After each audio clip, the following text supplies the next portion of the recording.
प्रातः क्लास चल रहा था 12 जुलाई 1968।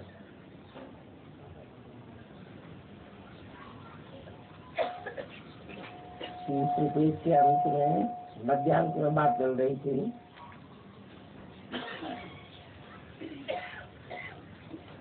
सभी युगों की आयु बराबर बराबर होती है।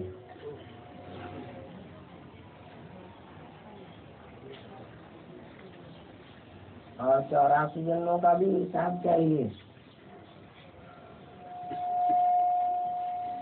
कि हम कैसे करते हैं।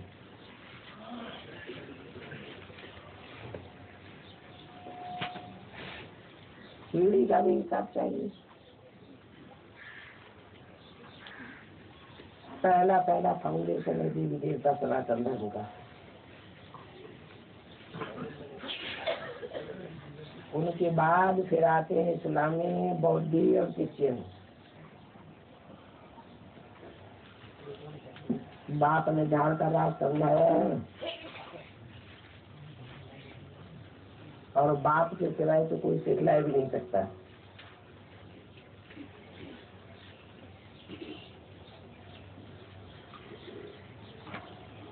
तुमको कहेंगे चित्रादि कैसे बनाई, ये किसने सिखाया है? बोलो। हमको परमपिता परमात्मा ध्यान में सिखलाते हैं। वो हमको सिखलाते हैं, फिर हम आकर के बनाते हैं।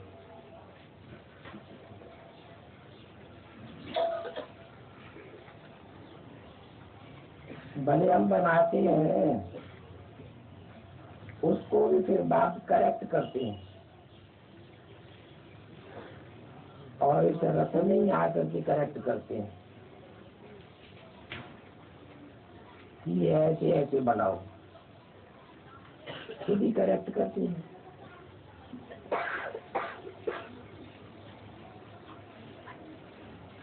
मनुष्य कृष्ण को श्याम सुंदर कहते हैं, परंतु वो समझते नहीं है कि उसको श्याम और सुंदर क्यों कहा जाता है।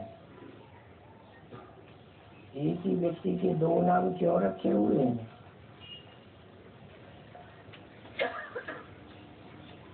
जरूर पहले श्याम अर्थात काला था, फिर सुंदर गोरा बनता है।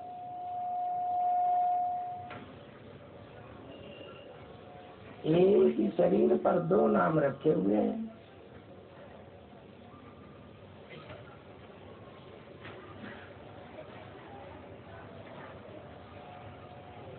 दो नाम है,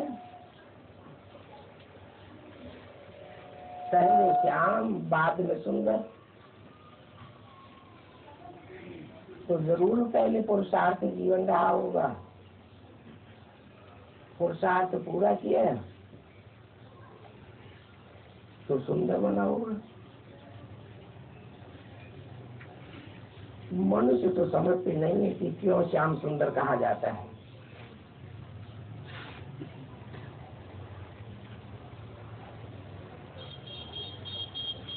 बाप बताते हैं कि कृष्ण तो बैकुंठ का मालिक था। जब बैकुंठ का मालिक था तो गोरा था,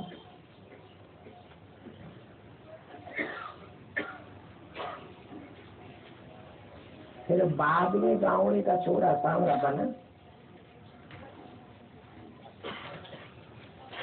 इसलिए उनको श्याम सुंदर कहते हैं।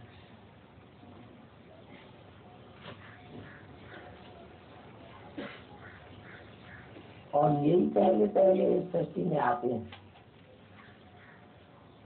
क्योंकि पहला पत्ता तो वही है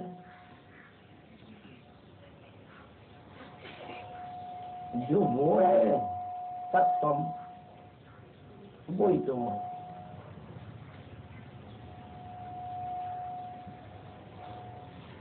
यही 16 कला संपूर्ण नारायण है जिनकी राजाई चलती आई है सतयुग में। अब आदि सनातन देवी देवता धर्म कौन स्थापन करते हैं ये किसी को पता नहीं है। पता नहीं है तो कहा जाता है धर्म भ्रष्ट कर्म भ्रष्ट।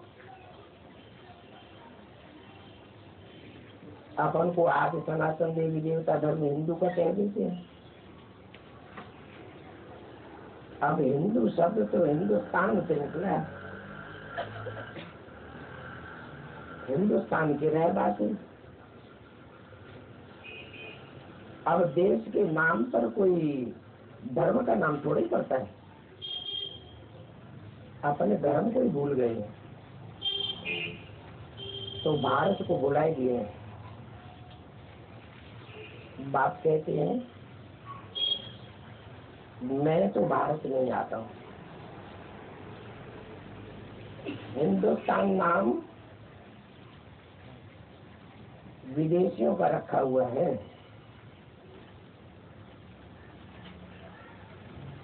वास्तव में भारत में देवी देवताओं का राज्य था।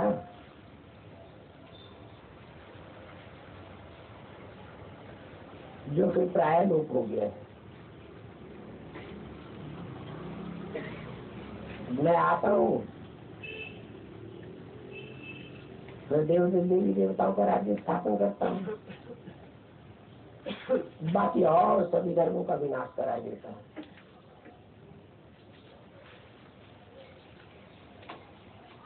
पहले है आदि सनातन देवी देवता धर्म। ये झाड़ तो स्पष्ट है। ये झाड़ वृद्धि को पाता रहता है। नए नए पत्ते मटपन पिछाड़ी में आते हैं तो उनकी भी शोभा हो जाती है। फिर अंत में जब सारा झाड़ जर्जरी मूर्त अवस्था को पाता है तब मैं आता हूँ।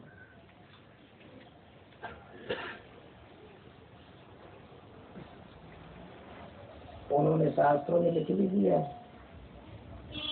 यदा यदा धर्म से, जब जब धर्म की ग्लानि होती। अब आत्मा अपन को तो जानती नहीं तो बाप को भी नहीं जानती।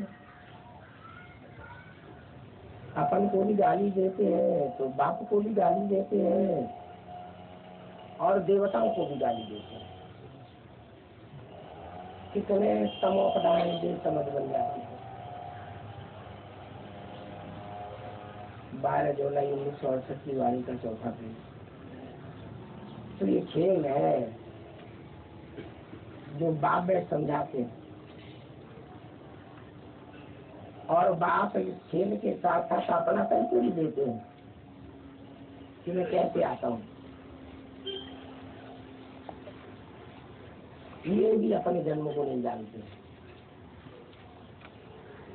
इनके 84 जन्मों के अंत के भी अंत में जब इनकी वानप्रस्थ अवस्था होती है तब मैं प्रवेश करता हूँ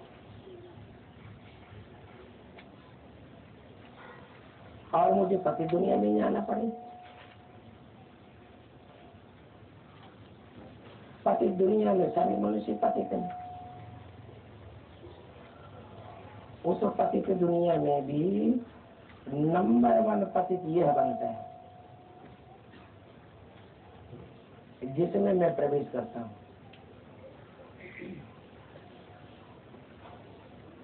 तो फिर जरूर यही नंबर 1 में आवेंगे। तो ये बातें सुनाकर मनुष्यों को जैसे जीव दान देते हैं, अर्थात मनुष्य से देवता बनाते हो। तुम सभी दुखों से दूर कर देते हो। सो भी आधा कल्प के लिए दुखों से दूर हो जाते हैं।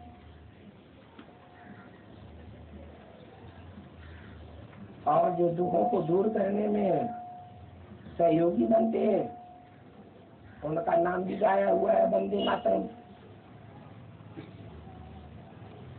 परंतु वो कौन सी माताएं हैं जिनकी वंदना करते हैं? तुम माता ही नहीं हो जो सारी सृष्टि को व्यस्त स्वर्ग बनाती हो। बल स्वर्ग बनाने में सहयोगी मेरे से भी है,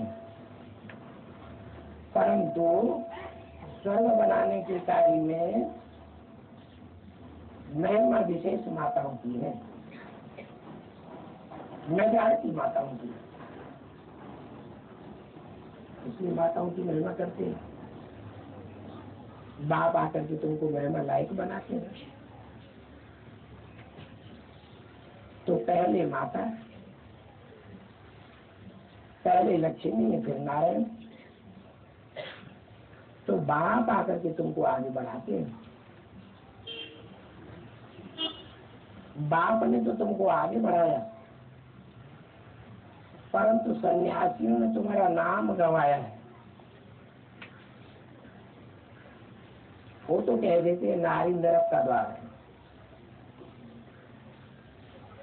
अब नारी नरक का द्वार है तो तुम छोड़ करके क्यों भागते हो?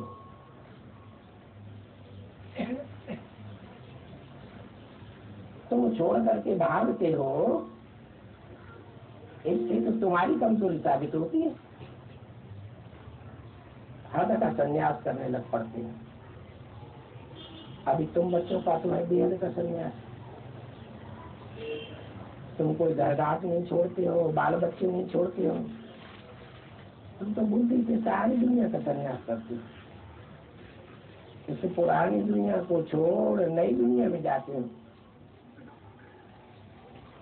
तुम अपनी बुद्धि को डाइवर्ट करते हो। जाते भी हैं, ब्रह्मा के संकल्पों से सृष्टि रची गई। तो संकल्प करना मन बुद्धि का काम है ना। संकल्पों में दृढ़ता चाहिए। तुम दुखधाम से सुखधाम ले जाने के लिए यहाँ आए। ये संगम युग है, जिसे कल्याणकारी युग कहा जाता है। कल्याणकारी युग कल्याणकारी बाप ही बनाते हैं और उनका नाम ही है सेवा। सेवा अर्थात कल्याणकारी। इसी युग में आते हैं जबकि संगम युग कहा जाता है। मनुष्य पति से पावन बनते हैं। पहले तो तुम भी पति थे, अभी पावन बनते हो। ये तुम्हारी अहम ऑब्जेक्ट है, पति से पावन बनना, अर्थात नर से नारायण बनना। सृष्टि का चक्र भी तुम समझ गए हो। इस चक्र को बाप के सिवाय कोई नहीं समझा सकता। बल सन्यासी लोग भ्रमरी का मिसाल तो देते हैं, परंतु तो मिसाल तुम बच्चों के ऊपर लागू होता है। भ्रमरी कीड़े को आप समान बनाती है। वास्तव में वो घूम घूम करने वाली भ्रमरी की बात नहीं है। वो तो जिसको बनाती है आप समान, वो कीड़ा ही रह जाता है। तुम ब्राह्मणिया हो जो घूम घूम करके मनुष्य को देवता बनाती हो। वो लोग दृष्टांत देते रहते हैं, बाकी जानते कुछ भी नहीं। तुमको बात समझाते हो, तुम ब्राह्मणिया हो। वो तो शूद्र है जो विष्ठा के कीड़े हैं। उनको तुम ज्ञान की भूमि सिखला करके देवता बना देते हो। अभी बाप देखो कैसे मिसाल दे करके समझाते हैं। तो देखो कहाँ वो सन्यासी लोग, उन्होंने सिर्फ कॉपी करके रिपीट किया है, अर्थ तो कुछ भी नहीं समझते। अब ये सारा रात तुम बच्चों ने जाना। हमारा सीट हम वो है जहाँ से हम आए हैं पाठ बजाने के लिए। जब हम इस धर्म में, जब हम दैवी धर्म में आते हैं तो सुख का पाठ बजाते हैं, फिर दो कलाई कम हो जाती है। फिर द्वापर में रावण आता है, नाम रख दिया है द्वापर। क्यों द्वापर नाम क्यों रख दिया? क्योंकि दो दो मतें हो जाती हैं, दो दो धर्म हो जाते हैं, दो दो कुल हो जाते हैं। फिर रामलीला दिखाते हैं, रामलीला में वर्ष वर्ष रावण को मारते हैं। ऐसे क्यों करते हैं? एक बार मर गया फिर बार बार मारने की क्या दरकार?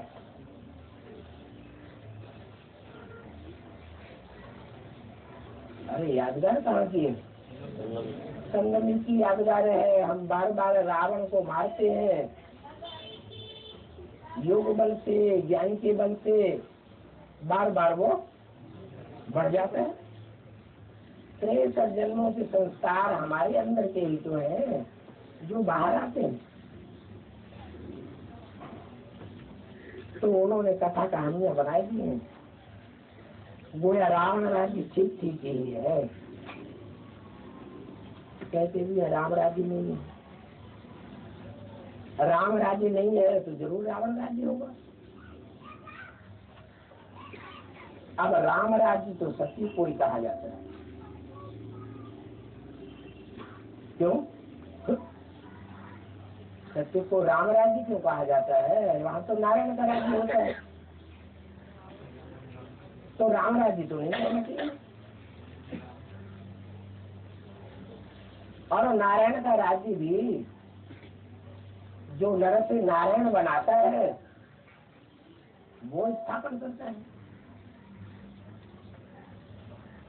एक शिव ही निराकार है, परम पिता परमात्मा, जो नर को नारायण जैसा बनाता है। तो नारायण राज्य होना चाहिए, राम राज्य यहाँ क्यों देते हैं? कोई तो कारण होगा। नहीं, काम के आधार पर नाम पड़ता है। ये काम किसने किया? प्रैक्टिकल में शिव को तो मास्टर नहीं कहा जाता है। मास्टर का टाइटल प्रैक्टिकल करने वाले को दिया जाता है। शिव सिर्फ ज्ञान सुनाता है, वो तो ज्ञान का सागर है। उस ज्ञान को जीवन में जो धारण करता है, वो धारणा के आधार पर फिर राम राज्य गाया जाता है। राम का अर्थ ही है रमने के योगिनो यस्मिन इति राम। ऐसी व्याख्या विद्वान लोग भी करते हैं, जिसमें योगी लोग रमण करते हैं। योगियों की बुद्धि में जो रमण करता रहता है। अब बिंदु की तो बात नहीं है। हाँ, वो सुप्रीम तो ज्योति बिंदु शिव है। जिस निमित्त के द्वारा ये कार्य संपन्न कराता है, वो निमित्त गाया जाता है। तो ये सारा राज तुम्हारी बुद्धि में बैठा है।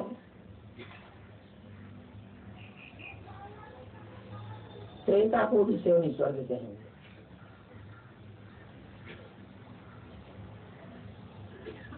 नाम दे दिया है त्रेता। क्यों त्रेता नाम क्यों दिया? द्वापर का नाम दिया तो ठीक भी है, क्योंकि द्वैतवाद शुरू हो जाता है। दो दो धर्म, दो दो राज्य, दो दो कुल शुरू हो जाते हैं। त्रेता नाम क्यों दे दिया? क्योंकि वहाँ 13 जन्म होते हैं। सतयुग में तो 8 जन्म होते हैं। 8 विशेष आत्माएं हैं जो राज्य करती है। बताया भी है, जो लक्ष्मी नारायण बनते हैं वही राम सीता बनते हैं।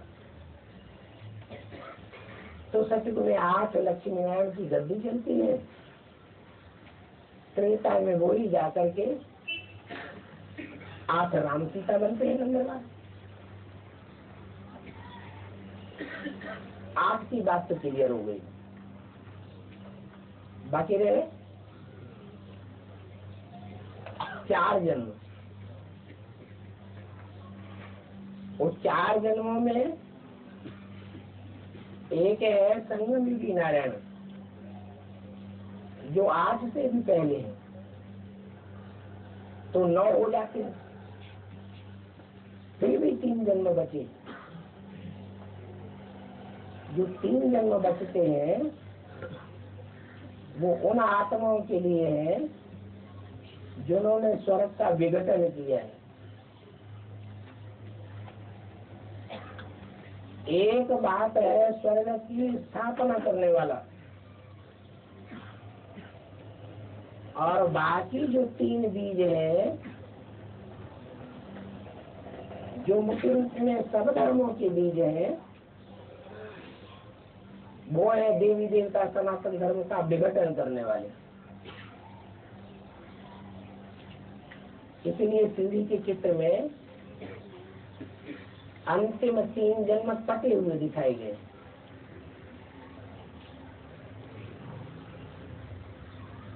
वो विघटन करने वाली आत्माओं का प्रवेश हो जाता है। इस तरह उनके भी 3 जन्म गए हुए, तो टोटल मिला के 13 जन्म कहे जाते हैं। ये 13 जन्म लेने वालों में दूसरे धर्म की आत्माएं नहीं आती हैं। ऐसे नहीं इस्लाम धर्म का नारायण 13 जन्म लेगा, या बौद्ध धर्म का नारायण 13 जन्म लेगा, नहीं। 13 जन्म लेने वालों में वो चंद्रवंशी आत्माएं हैं जो दूसरे धर्म वालों को अपनी गोद में पालना देते हैं। इसलिए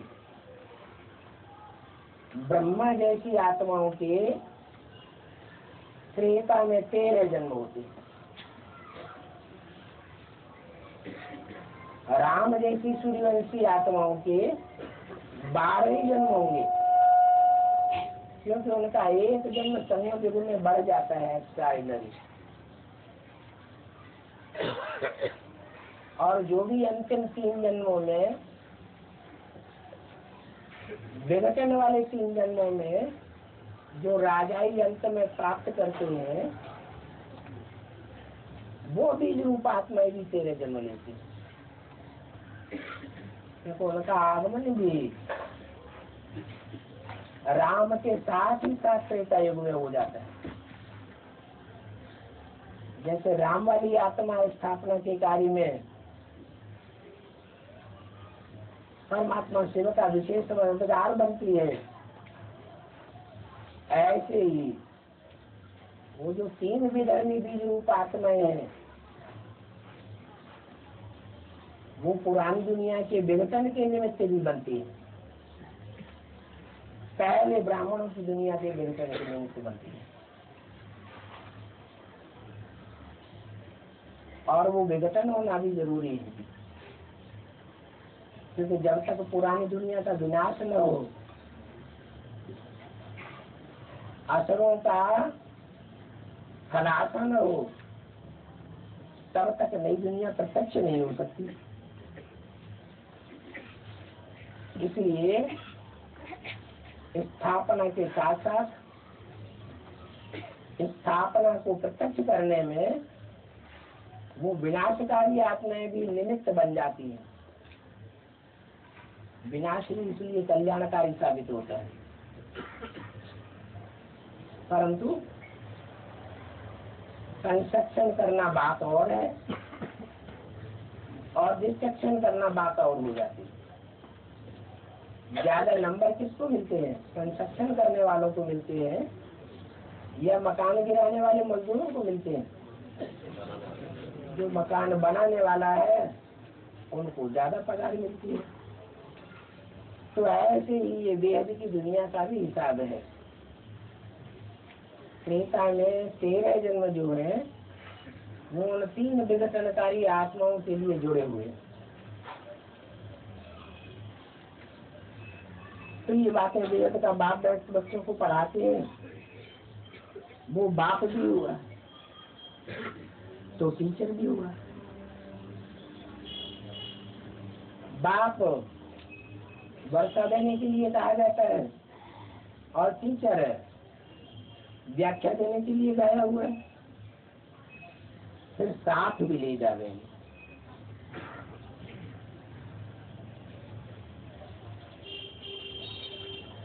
साथ कौन ले जाते हैं? सदगुरु साथ ले जावे। और साथ क्या जाता है? साथ मनुष्य जन्म के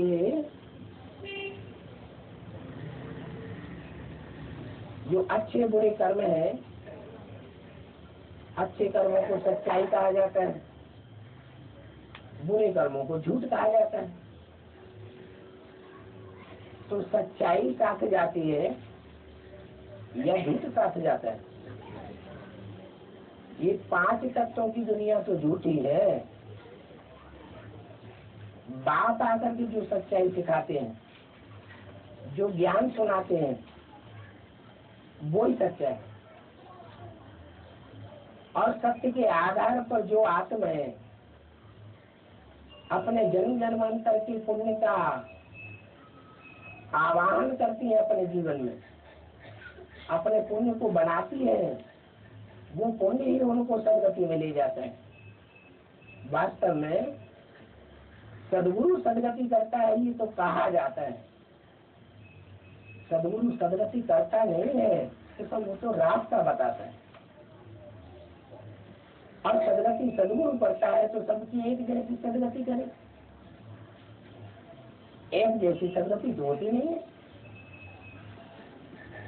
तो साबित होता है जो जितना शक्ति के लिए मरता है वो उतना सदगति प्राप्त करता है। इसलिए उनको भगवान बाप को ही सदगुरु अकाल मूर्त कहा जाता है। और वो अकाल मूर्त भी तब कहा जाता है जब कोई तन में आवे, क्योंकि शिव बाप तो सिर्फ आत्मा है, शरीर नहीं है। उनको अपना शरीर है ही नहीं। वो इस सृष्टि पर आते हैं तो पराया तन धारण करते हैं। जब तन धारण करते हैं तब कहा जाता है अकाल मूर्त, क्योंकि आत्मा को तो काल खाता ही नहीं। शिव तो सिर्फ आत्मा है, उस आत्मा के लिए कहना है अकाल मूर्त, ये तो कोई बात ही नहीं है। और 500-700 करोड़ जो भी मनुष्य आत्मा है सब अकाल मूर्त ही तो है। आत्मा को कोई काल खाता है क्या? आत्माओं के काल खाने की बात नहीं है। बात किसकी है? शरीर की बात है। और वो भी सामान्य रूप में तो काल सभी को खाता ही रहता है, लेकिन जब महामृत्यु होती है, सारी सृष्टि का विनाश होता है, तब उस महामृत्यु के टाइम पर उस महाकाल को काल के गाल में जाता हुआ कोई देखता ही नहीं है। इसलिए गायन है महाकाल का, अकाल मूर्त का। बस ऐसी तो कोई बात नहीं है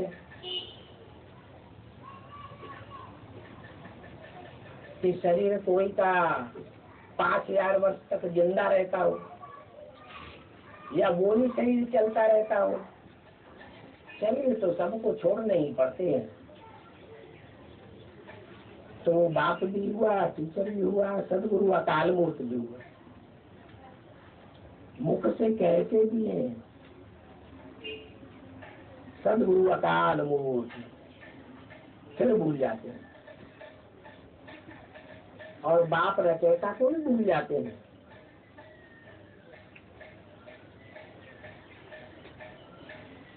भूल जाते हैं, कहाँ भूल जाते हैं बाप रचयिता। दूसरे धर्म के लोग भी नहीं भूलते, गॉड फादर कहते हैं ना, है? कहते हैं। जिसको वो गॉड फादर कहते हैं उसको निराकार समझते हैं। अब निराकार रचयिता होता है क्या? निराकार तो रचयिता नहीं होता। रचना साकार है तो रचयिता भी साकार होना चाहिए। वो निराकार शिव ज्योति बिंदु जब इस सृष्टि पर आकर के साकार में पार्ट बजाता है तब रचयिता कहा जाता है। ब्रह्मा को रचयिता नहीं कहा जाता। ब्रह्मा शब्द ही सूचित करता है कि वो माँ है। माँ क्रिएटर नहीं कही जाती है। माँ को भी रचने वाला बाप होता है। तो जब माता पिता का सवाल आता है तो वो निराकार इस साकार सृष्टि में आकर के कोई मनुष्य तन में प्रवेश करके माँ को क्रिएट करता है। तो भूल जाते हैं कि रचयिता और रचना का भेद क्या है। रचना को भी भूल जाते हैं। अभी बाप आकर के सृष्टि चक्र के आदि मध्य अंत का राज समझाते हैं, जिससे तुम चक्रवर्ती राजा बन जाते हो। तुम बच्चे सुदर्शन चक्रधारी हो गए हो। सुदर्शन चक्र को याद करने से तुम्हारे विकर्म भी विनाश होते हैं। यहाँ बैठते हो तो भी सुदर्शन चक्रधारी होकर के बैठो। सुदर्शन चक्र फिराओ। कहाँ भी काम आदि पर बैठते हो तो सुदर्शन चक्रधारी होकर के बैठो।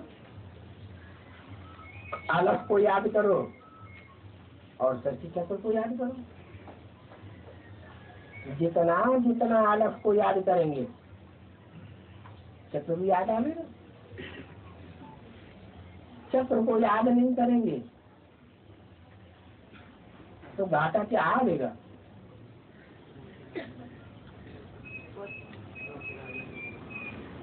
चक्र को याद नहीं करेंगे, सुदर्शन चक्र नहीं घुरावेंगे तो मुक्ति में जाएंगे, जीवन मुक्ति में नहीं आएंगे। माना पूरे 84 के चक्र में आने वाले नहीं होंगे तो उनका सुदर्शन चक्र घूमेगा ही नहीं। तो जीवन मुक्ति को पाना है तो चक्र को भी याद करना है। सिर्फ बाप को याद नहीं, सृष्टि चक्र को भी याद करना है।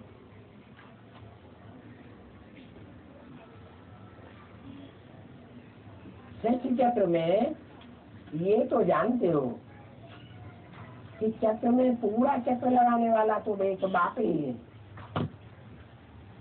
और आत्माएं तो ऑलराउंड पार्ट नंबरवार बजा देंगी, लेकिन पूरा पार्ट तो ऑलराउंड एक आत्मा का है और वो है सारी सृष्टि का बीज बाप।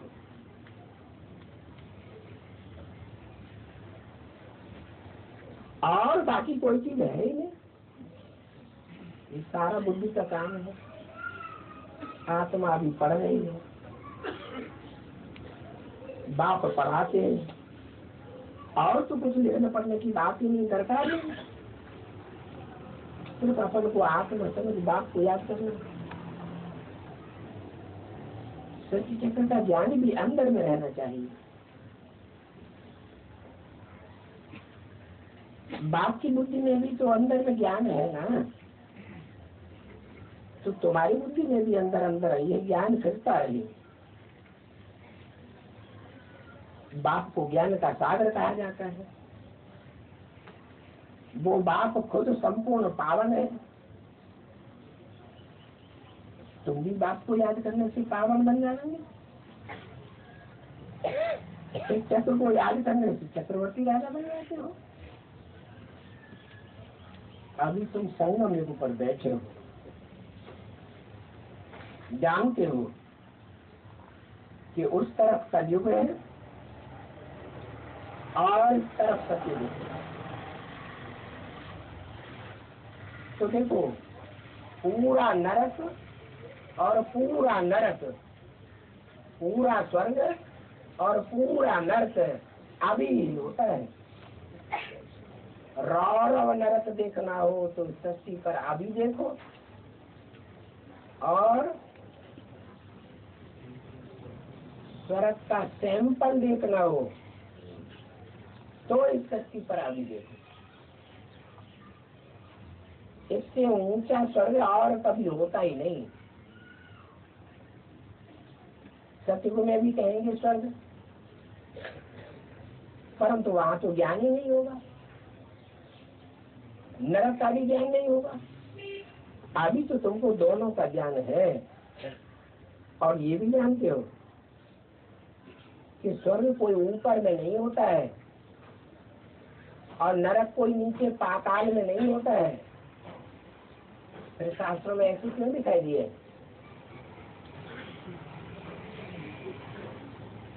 स्वर्ग ऊपर दिखाया है माने ऊंची स्टेज की यादगार है, और पाताल में नरक दिखाया है इसका मतलब नीची स्टेज दिखाई गई। अवस्था की बात है। पुरुषार्थ में अवस्थाएं गिरती रहती है, उठती रहती है। हाँ, नई सृष्टि को स्वर्ग सुखदायी कहा जाता है और पुरानी सृष्टि को नरक दुखदायी कहा जाता है। अभी ये पुरानी दुनिया है, परंतु तुम न पुरानी दुनिया में बैठे हो और न नई दुनिया में बैठे हो।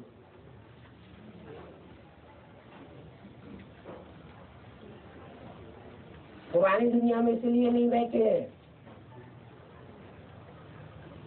कि मन बुद्धि हमारी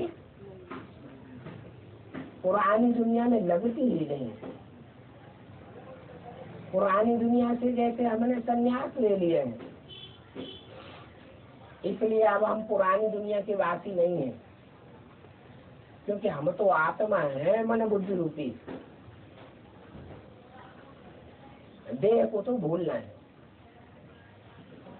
तो इसलिए हम पुरानी दुनिया में भी नहीं है। और नई दुनिया में क्यों नहीं है? नई दुनिया में इसलिए नहीं है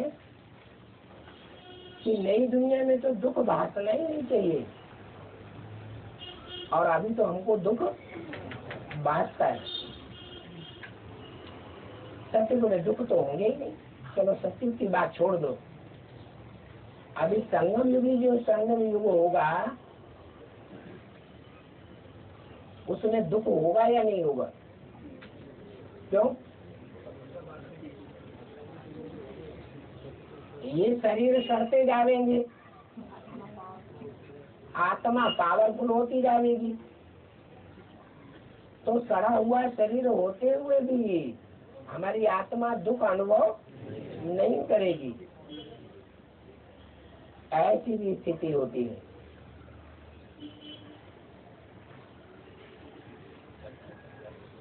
और उस स्थिति का अनुभव वो ही कर सकेंगे जिन्होंने बाप को पूरा पहचाना हुआ होगा। तो अभी तुम संगम पर हो। अच्छा, रूहानी बच्चों को बाप दादा का याद प्यार गुड मॉर्निंग। रूहानी बच्चों को नमस्कार।